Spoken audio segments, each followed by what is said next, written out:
Sya'ban dinamakan Sya'ban, innama sumya Sya'ban Sya'banan. Bulan Sya'ban dikatakan Sya'ban li'annahu yatasya'abu fihi khairun katsirun, karena di bulan Sya'ban itu kebaikan yang banyak bercabang-cabang. Artinya kebaikan dilipat gandakan oleh Allah pahalanya. Kalau kemarin di bulan Rajab, menurut ulama, bulan Rajab kemarin kan dikatakan bulan istighfar. Maka kemarin kita setiap sholat, setiap ba'da maulid kita beristighfar, Rabbighfirli warhamni wa tub alayya. Tadi kita tak beristighfar karena itu khusus istighfar Rajab. Tapi tidak ada salahnya walaupun diamalkan seterusnya, karena istighfar itu wajib bagi kita hamba yang banyak dosa kepada Allah Subhanahu wa ta'ala. Kemudian bulan Sya'ban, kata ulama, amal pahala di bulan Rajab dilipat ganda menjadi 70 pahala, di bulan Sya'ban menjadi 700 pahala, di bulan Ramadan menjadi 1000 pahala kelipat gandaannya.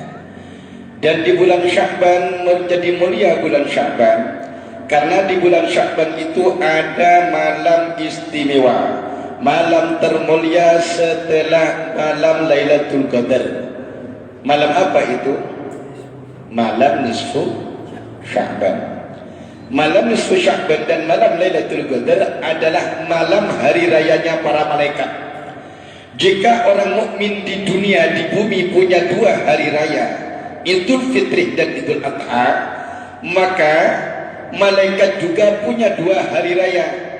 Apa itu? Malam nisfu Sya'ban dan malam Lailatul Qadar.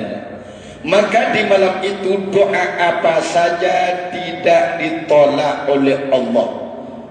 Kamu dulu pernah saya sampaikan sabdanya Nabi, khamsul layal la turaddu fihi da'watun. Ada 5 malam doa tidak akan ditolak oleh Allah. Pertamanya malam bulan Rajab. Kedua, Lailatul Nisfi min Sya'ban, separuh malam bulan Sya'ban, yaitu malam nisfu Sya'ban tanggal 15 Sya'ban. Yang ketiga, Lailatul Jum'ah, malam Jumat. Dan keempat kelima, Lailatul Idain, malam hari raya Idul Fitri dan malam hari raya Idul Adha. Di situ adalah waktu mustajab doa tidak ditolak oleh Allah Ta'ala. Kalau tadi malam adalah tanggal 1 malam Jumat, maka insya Allah tanggal 15 Sya'ban jatuh pada Jumat yang akan datang. Jumat, Sabtu, Minggu, Senin, Selasa, Rabu, Kamis. Jumat, Sabtu, Minggu, Senin, Selasa, Rabu, Kamis. Jumat depan, Jumatnya lagi. Berarti ada 2 asbab. Di situ doa tidak ditolak oleh Allah. Satu, sebab malam nisfu Sya'ban. Yang kedua, sebab malam Jumat. Ibaratkan pisau sudah tajam masih di apa itu? Apa lupa saya. Disapa-sapa awal. Ya, pokok disasar atau ditajamkan lagi pokoknya. Tajam dia. Tembus. Sudah bersih masih mandi lagi. Sudah mandi masih pakai parfum lagi, wangi. Seperti itu pula malam nisfu Sya'ban ditambah malam Jumat, insya Allah doa tidak ditolak oleh Allah Ta'ala. Tuh. Kemudian bagaimana cara menghidupkan malam tersebut? Kalau di pesantren kiai saya, Kiai Kembar, itu setiap malam nisfu Sya'ban itu sholat 100 rakaat, sholat sunnah 100 rakaat. Kalau kita ya tak mampu, ya sholat usahakan sholat maghrib dan sholat isya berjamaah, dan berniat untuk sholat subuh berjamaah. Apalagi tambah dengan sholat qobliyah, ba'diyah, kemudian tambah dengan sholat hajat, sholat witir 3 rakaat. Kalau bisa sholat tasbih. Sholat tasbih pernah saya jelaskan tidak tentang sholat tasbih? Kira-kira mau dijelaskan apa tidak ini? Boleh ya, biar lebih mantap pemahamannya. Sholat tasbih itu adalah sholat yang dilakukan kapan saja. Waktunya siang boleh, malam boleh. Sholat tasbih termasuk sholat sunnah yang dianjurkan oleh Nabi. Walaupun seumur hidup lakukan satu kali, lakukan, kata Rasul. Tak mampu setiap hari, seminggu sekali. Tak mampu seminggu sekali, sebulan sekali. Tak mampu sebulan sekali, setahun sekali. Tak mampu setahun sekali, seumur hidup sekali. Saking utamanya sholat tasbih. Sholat tasbih 4 rakaat. Tapi kalau malam ambil 2 rakaat. Sholatul laili masna masna. Kalau sholat malam itu 2 rakaat. Kalau siang ambil 4 rakaat secara langsung. Niatnya usolli sunnat tasbih. Semuanya usolli sunnat tasbih rakaataini mustaqbilal kiblati adaan lillahi ta'ala. Kalau tak hafal Arabnya, takbir Allah, niat saya sholat tasbih 2 rakaat menghadap kiblat karena Allah Ta'ala. Bacaannya seperti sholat biasa, cuma bedanya kalau sholat tasbih setelah baca kabirah di rakaat pertama, baca Fatihah, surahnya yang disunahkan surah Al-Haakumut Takatsur rakaat pertama, At-Takatsur sampai selesai. Setelah itu baca subhanallah walhamdulillah wala ilaha illallah wallahu akbar 15 kali ketika berdiri. Ruku Allahu akbar. Setelah baca subhana rabbiyal azim wa bihamdihi 3 kali, baca tasbih tadi subhanallah alhamdulillah wala ilaha illallah akbar berapa? 10 kali. I'tidal setelah sami Allahu rabbana lakal hamdu, baca subhanallah tadi 10 kali. Sujud setelah bacaan biasa, baca tasbih tadi 10 kali. Bangun duduk di antara kedua sujud 10 kali. Sujud 10 kali lagi. Kemudian bangkit, tak usah langsung bangun. Duduk. Kalau kita setelah sujud kan langsung bangun. Allahu akbar. Tapi kalau salat tasbih setelah sujud yang kedua duduk, baca tasbih lagi. Subhanallah alhamdulillah wa la ilaha illallah 10 kali baru bangun. Allahu akbar. Baca Fatihah lagi. Rakaat kedua sunnah baca wal asri, surat Al-Asr, innal insana lafi khusrin illa, dan seterusnya. Baru baca tasbih 15 kali. Begitu seterusnya. Sebelum tahiyat akhir baca tasbih 10 kali. Kalau tadi kan sebelum bangun baca tasbih, ini sebelum baca tahiyat akhir, at-tahiyatul baca subhanallah alhamdulillah wallahu akbar 10 kali, baru at-tahiyatul mubarakatuh shalawatut thayyibatu lillah, dan seterusnya. Baru assalamualaikum warahmatullahi assalamualaikum warahmatullahi. Salat lagi 2 rakaat. Seperti itu caranya. Tapi surahnya yang di rakaat ketiga ini baca al-kafirun, qul ya ayyuhal kafirun. Rakaat kedua, rakaat keempat baca al-ikhlas, qul huwallahu. Oh tak hafal, baca Fatihah langsung subhanallah Allahu akbar. Itu diantara keutamaan sholat tasbih, tata cara sholat tasbih. Kemudian kalau bisa sholat witir jangan tinggalkan. Sholat witir setiap malam, jangan hanya di Ramadan. Kalau sholat tarawih itu hanya ada di malam-malam Ramadan. Tapi kalau sholat witir selalu dilakukan oleh Rasulullah setiap malam. Rasulullah tidak pernah meninggalkan sholat witir. Kalau kita kuat ahli melek malam, kita kuat nanti bisa bangun malam, sholat witirnya ambil di akhir malam. Kalau kita tak kuat ahli tidur malam seperti saya, ambil witirnya setelah isya. Agar apa? Agar kita tidur dalam keadaan sudah sholat witir. Dan ini termasuk sholat witir. Sholat witir lebih utama, fadilahnya lebih utama daripada sholat tarawih. Kenapa demikian? Sholat tarawih itu sunnah hanya di malam-malam Ramadan. Sholat witir setiap malam. Apalagi sholat witirnya di malam Ramadan. Lebih besar pahalanya insya Allah. Itu Sya'ban. Kemudian puasa bulan Sya'ban juga termasuk bulannya salawat kepada Nabi. Kenapa demikian? Kata ulama, saya menemukan dalam keterangan kitab Al-Fawaidul Mukhtarah bahwasanya ayat innallaha wa malaikatahu yusalluna 'alan nabi ya ayyuhalladzina amanu sallu 'alaihi wa sallimu taslima. Sesungguhnya Allah wa malaikatahu dan para malaikatnya yusalluna. Ini kalau orang ngaji nahwu, yusalluna ini fi'il mudhari. Yusalli, yusalliyani, yusalluna punya faedah lil istimrar, selalu. Kalau fi'il madi punya faedah yang lalu. Kalau fi'il mudhari selalu. Artinya Allah selalu bersolawat, para malaikat selalu bersolawat kepada Rasulullah. Apa solawatnya Allah? Kalau ada dalam bahasa Arab ada sholatullah, solawatnya Allah, Allah memberikan rahmat, Allah memberikan berkah, Allah memberikan ampunan. Kalau solawatnya malaikat,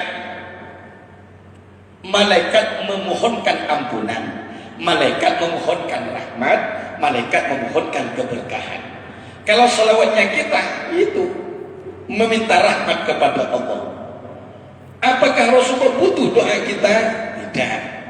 Kita yang bersalawat kembalinya kepada kita.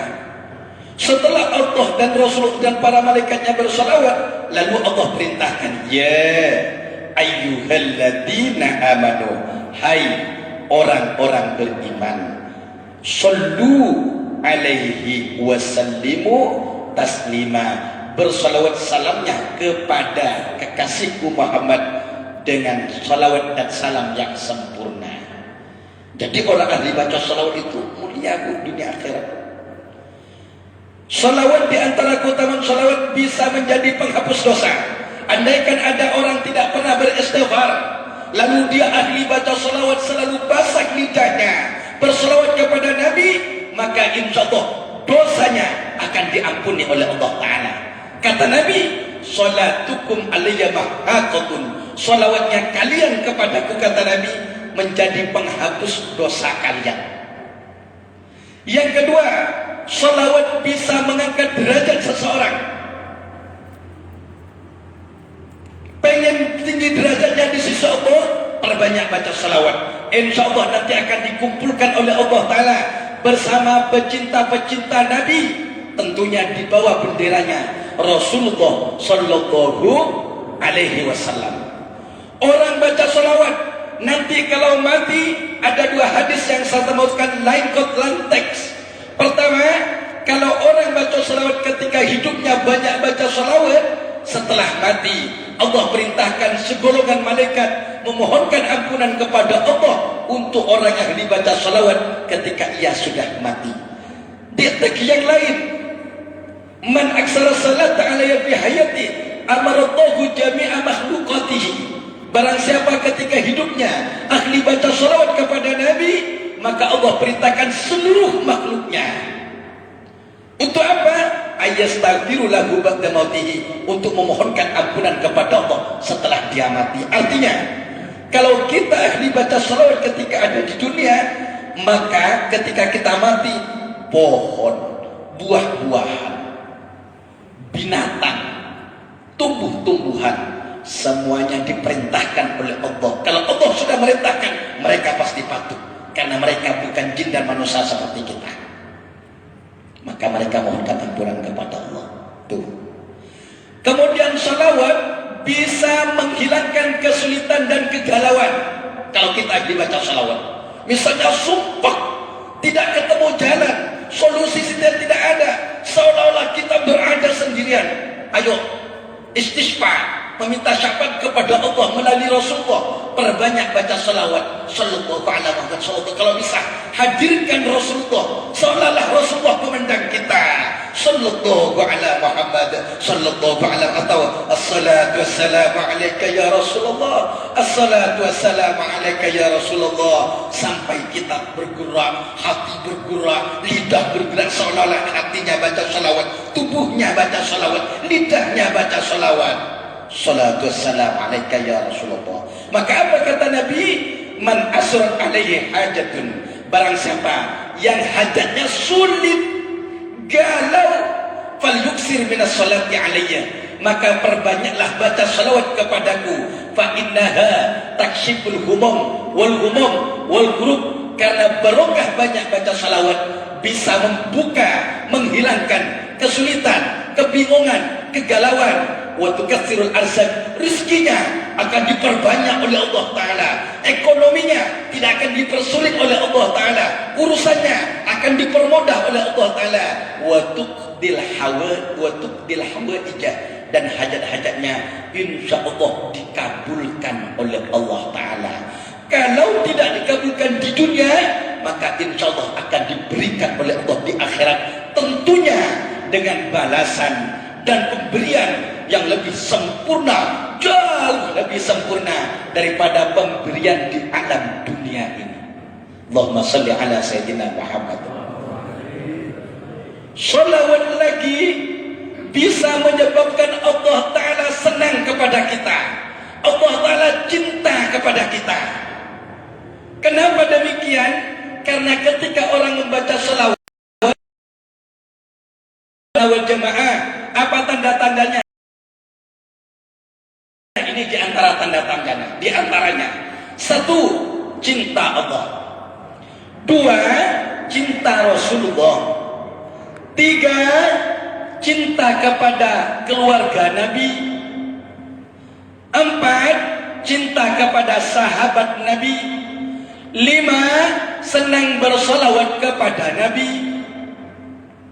Kan ada orang mengaku cinta kepada keluarga Nabi, tapi menghina, menyesatkan sahabat Nabi. Ada orang mengaku cinta kepada sahabat Nabi, tapi tidak mau kepada keluarga-keluarga Nabi. Bahkan berani memvonis, memfitnah Siti Aisyah, istrinya Nabi. Berani dituduh berzina. Na'udzubillah min dzalik. Berani seperti itu. Mengaku ahli sunnah wal jamaah. Na'udzubillah min dzalik. Jadi ahli sunnah wal jamaah diantaranya, 1, cinta Allah. 2, cinta kepada Rasulullah. 3, cinta kepada keluarga Nabi. Siapa keluarga Nabi? Kalau dari silsilah berarti keturunan Rasulullah. Dari siapa? Dari putri Rasulullah Sayyidatina Fatimah radhiyallahu taala anha yang dinikahkan dengan Sayyidina Ali. Lahirlah Sayyidina Hasan dan Husain. Dari Sayyidina Hasan dan Husain sampai kepada Sayyidina Ali Zainal Abidin, Sayyidina Khalid Ghazan, sampai Ali Alawi, sampai kalau sekarang simpelnya Habaib dan Syarifah. Habib kalau laki-laki disebut Habib atau Sayyid, kalau perempuan disebut Syarifah atau Habibah. Ini itu keturunan Rasulullah, keturunan nasab. Ada keturunan ilmunya Rasulullah. Siapa mereka? Para ulama. Kalau ada Habaib alim berarti 2 nasab bersambung kepadanya. 1, nasab darah. Yang kedua, nasab ilmu. Maka mulia. Kalau dia bukan habaib tapi ada nasab ilmu di dalamnya, maka dimuliakan juga oleh Allah Subhanahu wa taala. Ini keturunan. Bukan berarti kita yang bukan keturunan Nabi Muhammad ini tidak mulia, Pak. Bukan. Mulia juga karena kita juga keturunan Nabi. Nabi siapa? Nabi Adam, cuma nggak tahu pinnya sampai di mana. Nabi Adam punya putra Qabil, Habil. Kena ke Qabil atau kena ke Habil? Kalau kena ke Habil masuk surga. Kalau kena Qabil, na'udzubillah, Qabil Habil ini anak Nabi, Pak. Tapi tidak setiap anak Nabi itu masuk surga, dan tidak setiap anak bajingan masuk neraka. Contohnya siapa? Qabil masuk neraka, Habil masuk surga. Sama-sama keturunan Nabi Adam, langsung keturunan. Kalau kita kan sudah bin sampai gak ada binnya dari dulu. Yang pertama kali membunuh siapa? Qabil membunuh Habil. Karena apa membunuhnya? Sebab sifat iri. Maka pertama kali Allah dimaksiati di langit dengan maksiat sombong dan iri. Iblis sombong, diusir oleh Allah. Kenapa sombong? Iri kepada Nabi Allah Adam. Dan pertama kali Allah dimaksiati di bumi, yaitu dengan sifat iri, hasud. Siapa itu? Qabil. Iri atau hasud kepada Habil. Akhirnya dibunuh. Dulu kan tidak ada pisau, cuma ada batu. Bingung Qabil, bingung. Mau dikuburkan kemana, mau diapakan, dipikul kemana-mana. Akhirnya dikirim burung gagak. 2 burung gagak, satunya membunuh yang satu. Ambil batu burung gagak, dijadikan contoh oleh Allah. Setelah mati dia membongkar tanah, pakai paruh atau pakai kakinya. Akhirnya ditanam. Lalu Qabil berpikir, oh begitu cara membunuh, cara mengkuburkan orang yang mati. Jadi kata ulama, setiap ada pembunuhan darah di dunia, maka Qabil kedapatan dosa daripada pembunuhan tersebut. Kenapa demikian? Dosa membunuh adalah Qabil. Na'udzubillah min dzalik. Qabil.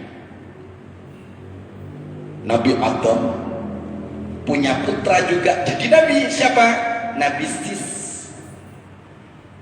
Nabi dan Rasul.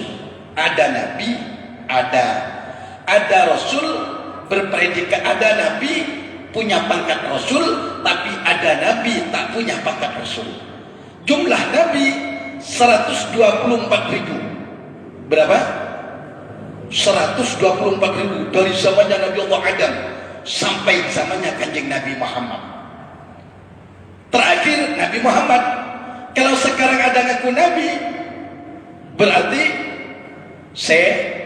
sedeng, alias gila, alias gendeng, alias goblok, alias kurang ajar. Yang percaya ya begitu juga. Masa ada nabi sekarang? Misalnya Sumanto, ada kan di Jawa ngaku nabi. Ada dulu Nabi Jasun, Jawa Sunda. Nabi siapa namanya? Itu bukan Jawa Sundanya, itu Musodik, Lia Eden dulu itu ngaku istrinya Malaikat Jibril. Ada Jasun. Kalau Sumanto jadi nabi, gimana sholawatnya ya? Ya Habibi ya Muhammad, kan enak kalau begitu. Ya Habibi ya Muhammad, ya arusal khafiqa. Ini kalau ya Habibi ya Sumanto, kira-kira enak enggak? Ada, tapi pasti 10 lebih setelah Nabi Muhammad ada yang ngaku nabi. Di zaman Nabi siapa? Musailamah Al-Kadzdzab, ngaku nabi, Pak. Di zamannya Nabi, akhirnya dibunuh kalau tidak keliru di zamannya Sayyidina Abu Bakar. Musailamah Al-Kadzdzab ngaku nabi di zamannya Nabi. Dimanapun, bagaimanapun keadaan kita, yang wajib disembah, wajib disujudi, wajib dimaksudi, kecuali hanya Allah Ta'ala saja. Tanamkan patri di dalam hati, dada dan anak-anak kita. Kemudian yang kedua, tanamkan bahwa Nabi kita adalah Nabi Muhammad, Nabi terakhir. Tidak ada Nabi lagi setelah Nabi Muhammad. Mempercayai ada Nabi setelah Nabi Muhammad, maka hukumnya murtada, keluar dari Islam. Na'udzubillah min dzalik. Makanya kalau kita nih Pak, kita orang mukmin kemudian mempertahankan akidah berani haus, berani berdarah-darah demi mempertahankan akidah keyakinan kita. Tidak ditukar dengan Indomie, tidak ditukar dengan telur, tidak ditukar dengan sembako, tidak ditukar dengan beras, tidak ditukar dengan uang. Tak apa-apa lapar, mendingan ngemis tapi dalam keadaan iman daripada kita ditukar sembako, kenyang perutnya, banyak duitnya, tapi akidah hilang, nanti masuk neraka. Naudzubillah min dzalik, abadul abidin, selama-lamanya kenikmatan dunia seolah-olah tidak pernah dia rasakan. Naudzubillah min dzalik. Dan orang yang mempertahankan akidahnya karena itu semua bisa jadi seperti Siti Masyidah yang kemarin saya sampaikan, ketika Rasulullah Mi'raj diperdengarkan oleh Allah Ta'ala bau yang sangat harum semerbak. Tanya Rasulullah kepada malaikat Jibril, bau apa ini wahai Jibril? Kata malaikat Jibril, ini adalah baunya Siti Masyidah, tukang sisirnya putrinya Fir'aun. Ketika jatuh sisirnya, dia mengucapkan Bismillah, Taisha Fir'aun, dengan nama Allah, Fir'aun hancur. Kata putri Fir'aun, wahai Siti Masyidah, apakah kamu punya Tuhan selain ayahku? Fir'aun sudah ngaku Tuhan ketika itu. Iya, kata Siti Masyidah. Siapa itu? Allah, Tuhannya alam semesta. Apakah kamu berani kalau ini saya kabarkan ke ayahku? Berani, kata Siti Masyidah. Akhirnya dilaporkan oleh putrinya. Kemudian dikumpulkan bala tentaranya, rakyat Fir'aun. Siti Masyidah dikumpulkan dengan anaknya, suaminya, lalu dihidupkan api yang membara, wajan disimpan di atasnya, lalu dibuang, diancam. Siti Masyidah dan keluarga Siti Masyidah, kalau kalian tidak kembali daripada keyakinanmu, maka kalian akan dibakar, akan digoreng di dalam wajan tersebut. Dilemparkan anaknya, Siti Masyidah masih kuat. Dilemparkan suaminya ke gorengan tersebut, Siti Masyidah masih kuat. Dilemparkan anaknya lagi, Siti Masyidah masih kuat. Ketika bayi yang ada dalam susuannya, disusui masih bayi, ketika ingin dilemparkan dengan ibunya, Siti Masyidah agak tergerak hatinya karena sayangnya kepada anaknya. Tapi karena dia menjaga Allah, maka dia dijaga oleh Allah Ta'ala agar tidak masuk neraka. Akhirnya apa kata bayi tersebut? Dengan izin Allah, bayi tersebut berucap, ya amah, wahai ibuku, ka'i la tataka'asi, ayo tidak apa-apa kita dibakar dalam api tersebut, tidak apa-apa kita hangus kulit kita, yang penting kita yakin kepada Allah. Jangan khawatir, jangan mundur, jangan berbalik demi mempertahankan iman kita kepada Allah Ta'ala. Akhirnya mereka terbakar. Dan inilah salah satu bayi yang diberi keajaiban oleh Allah, bisa berbicara selain Nabi Yusuf alaihi salam. Akhirnya wangi. Maka kita yang pertahankan iman kita, insya Allah kita umatnya, umat termulia, maka insya Allah nanti kita akan wangi baunya karena mempertahankan akidah kita.